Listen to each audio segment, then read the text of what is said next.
Viewers, সবাইকে নিয়ে যাব আজকে হাঁসের চর, যেটা মহেশখালী উপজেলার মধ্যে পড়েছে।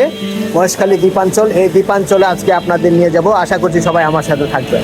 এখন যাচ্ছি 6 নম্বর ঘাটে, যেখান থেকে আমি স্পিড বোট করে মহেশখালী পার হবো। সেখান থেকে পরবর্তীতে হাঁসের চরের দিকে রওনা হবো। এটা হচ্ছে 6 নম্বর জেটি ঘাট, যেখান থেকে আপনারা সামনে গেলেই দেখতে পাবেন যে অনেকগুলো এখানে বোট বা শিপ রয়েছে এবং কিছু কান্ট্রি বোট আছে, আর কিছু স্পিড বোট আছে এবং কিছু মাছ ধরার নৌকা আপনারা দেখতে পাচ্ছেন। জেটি ঘাটের এই কানেক্টিং রোডটা আগে এই ভাঙ্গা দেখতে পাচ্ছেন, পাশে একটা ছিল, এখন এটা নতুন করে আবার নির্মাণ করা হয়েছে।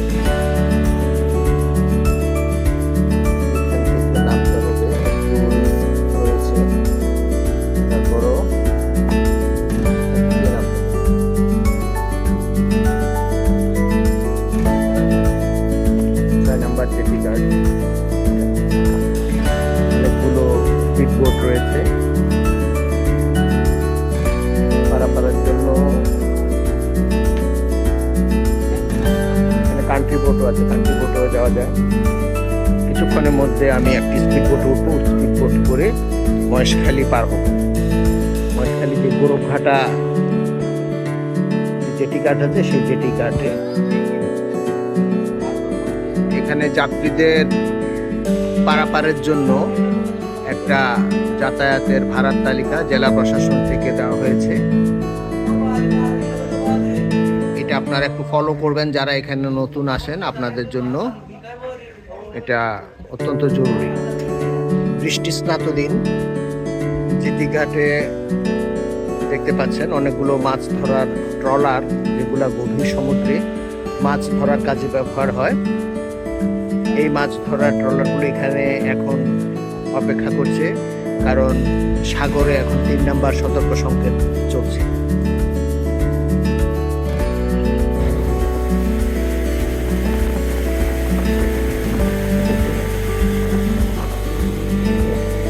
কক্সবাজারের পুরস্কুল আশ্রয়ন প্রকল্পের দৃষ্টিনন্দন ভবনগুলো দেখা যাচ্ছে।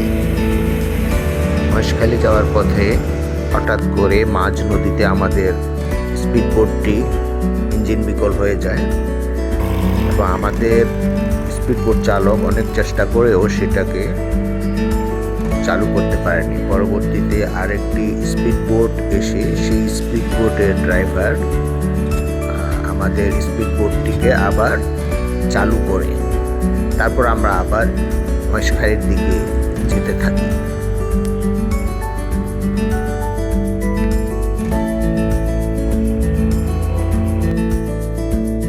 আমরা মহেশখালী উপজেলার খুব কাছাকাছি চলে এসেছি। দেখতে পাচ্ছেন গোরখঘাটা যে জেটি ঘাট, এই জেটি ঘাট দেখা যাচ্ছে। কিছুক্ষণের মধ্যে আমরা এই জেটি ঘাটে নামব। জেটি ঘাটে নেমে আমরা মহেশখালীর ভেতরের দিকে এগিয়ে যাচ্ছি।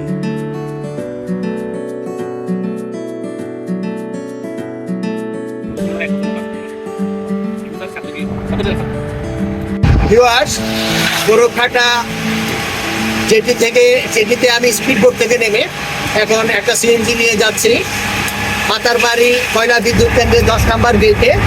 এখানে যেতে আপনার 750 টাকার মতো রিজার্ভ সিএনজি ভাড়া লাগবে। আপনারা আশা করছি আমার সাথে সবাই থাকবেন।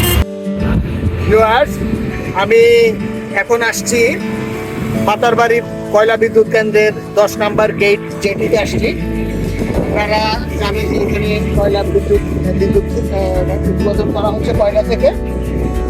এই কয়লা বিদ্যুৎ কেন্দ্রের এই 10 নম্বর গেট থেকে আমি এই স্পিড বোট আমাদের জন্য এখানে রেডি আছে। স্পিড বোটে করে আমি যাব এখন সাপপাড়াতে। আপনারা সবাই জানেন যে আমার আজকে গন্তব্য হচ্ছে হাঁসের চর। তো আমরা এই স্পিড বোটে করে চলে যাব কিছুক্ষণ পরেই এই ঘাট থেকে। অত্যন্ত দৃষ্টিনন্দন এই জেটি ঘাটে আসলে আপনার মন এমনিতেই ভরে যাবে, কারণ চারিদিকে নদীর পানি দেখতে পাচ্ছেন আপনারা। এই জেটি ঘাটটা ছোট হলেও অনেক সুন্দর। সামনে আমাদের স্পিড বোটটা দেখা যাচ্ছে। স্পিড বোটে চালক ইতোমধ্যে উঠেছেন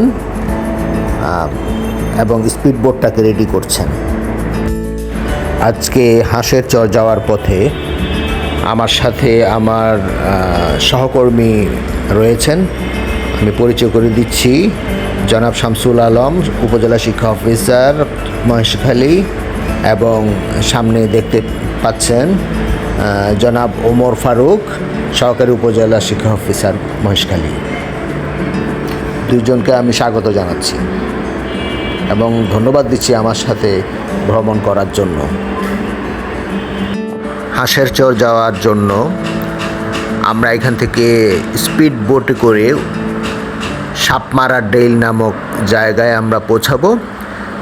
সেখান থেকে আমরা হাঁসের চরে চলে যাব।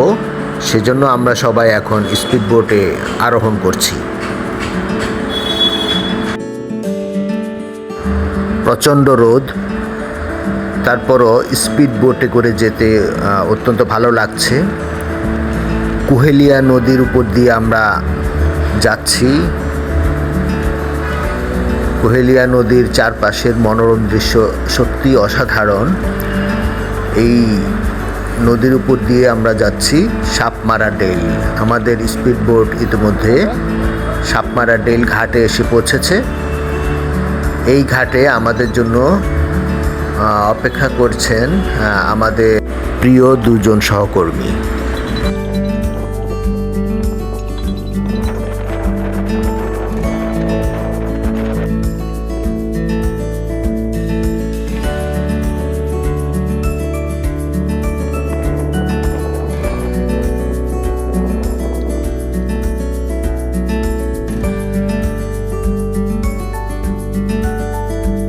ঘাট থেকে নেমে সিএনজি চালিত অটোরিকশা নিয়ে আমরা সুতুরিয়ার ডেইল বাজারে যাই এবং বাজার হয়ে পরবর্তীতে হাঁসের চরের দিকে এগিয়ে যাই।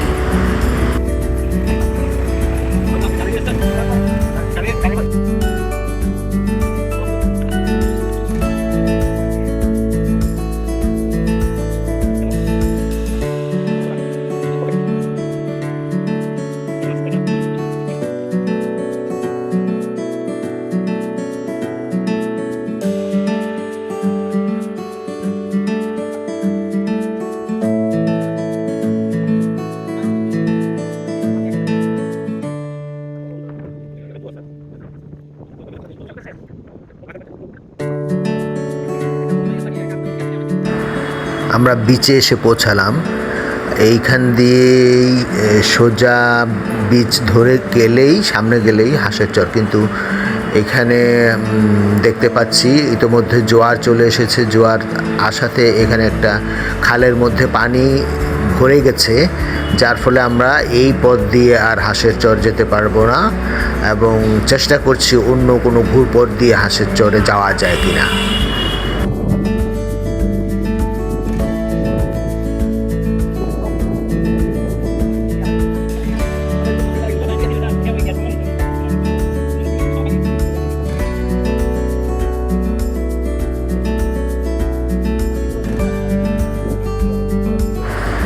সোজা পথে যেতে না পেরে এবার আমরা একটু ঘুরপথে যাচ্ছি। যদিও রাস্তাটা অনেক কঠিন, তারপরও আশা ছাড়ছি না যে হাঁসের চর ছেড়ে আজকে না দেখে যাব। তো ইতোমধ্যে আমাদের সাথে সংযুক্ত হয়েছে দুজন ক্ষুদে শিক্ষার্থী, একজন আশিকুল্লাহ এবং আরেকজন তার সহপাঠী আমাদের সাথে আছে। এরা আমাদেরকে পথগুলো দেখিয়ে নিয়ে যাচ্ছে। দেখতে পাচ্ছেন যে এখানে অসংখ্য ব্লগ প্রস্তুত করে এখানে দেওয়া হয়েছে, কারণ এটা আপনারা জানেন যে এখানে কিছুক্ষণ পরে আপনাদের দেখাবো যে ওই পাশে বেজা এটা লিজ নিয়েছে। সেই লিজ নেওয়ার কারণে এইখানে এই যে ছোটোখাটো বাঁধগুলো তৈরি করছে আস্তে আস্তে করে এবং ব্লক ফেলে ফেলে এখানে একটা যে তাদের যে উন্নয়নের যে কাজগুলো আছে সে কাজগুলো করার জন্য একটা পরিবেশ তৈরি করছে।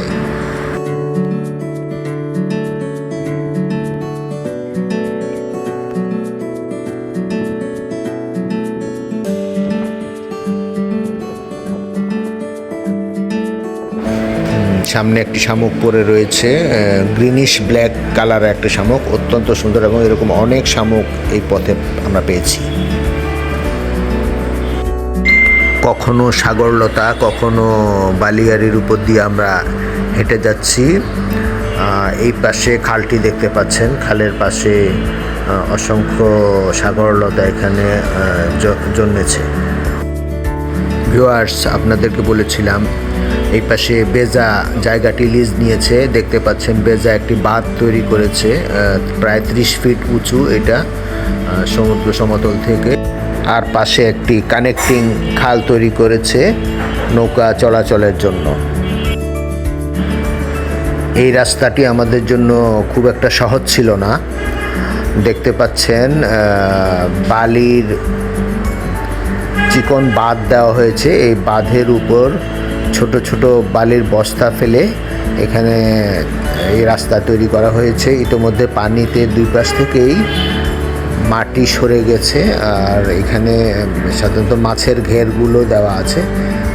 এই রাস্তা দিয়ে আমরা এখন হাঁসের চর পৌঁছাবো। আপনারা দেখতে পাচ্ছেন দূরে হাঁসের চর দেখা যাচ্ছে। আমরা দেখি সামনের দিকে যাই। এখানে অনেকগুলো পাইপ দেখতে পাচ্ছি বালি সরানোর জন্য।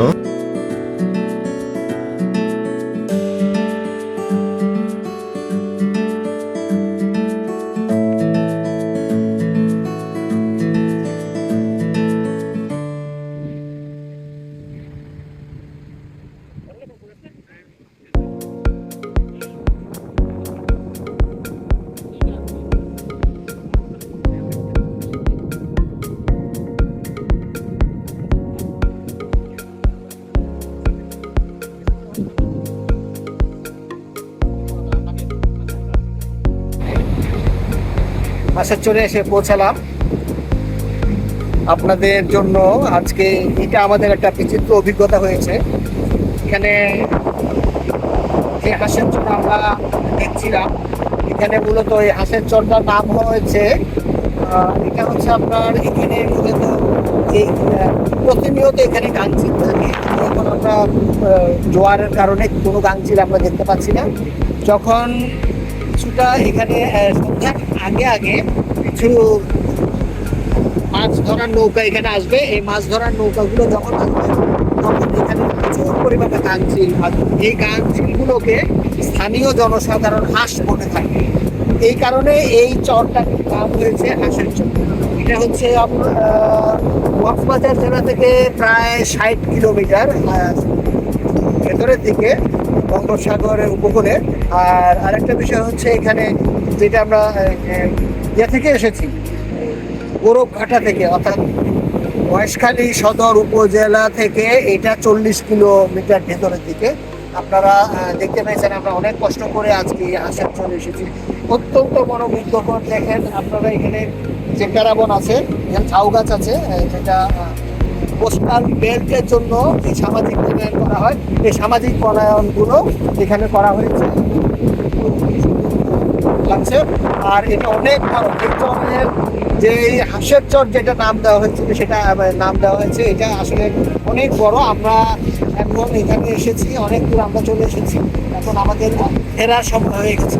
যেহেতু আমাদের ফেরার সময় হয়ে গেছে, আমরা সেই জন্য এই কিছুক্ষণের মধ্যে আমরা এখান থেকে রওনা দিব। তার আগে আমরা এখানে দেখতে পাচ্ছি আমাদের দুজন খুদে শিক্ষার্থী আছে, যাদের কে নিয়ে আমরা মূলত এই জায়গাটাতে এসে পৌঁছাতে পেরেছি।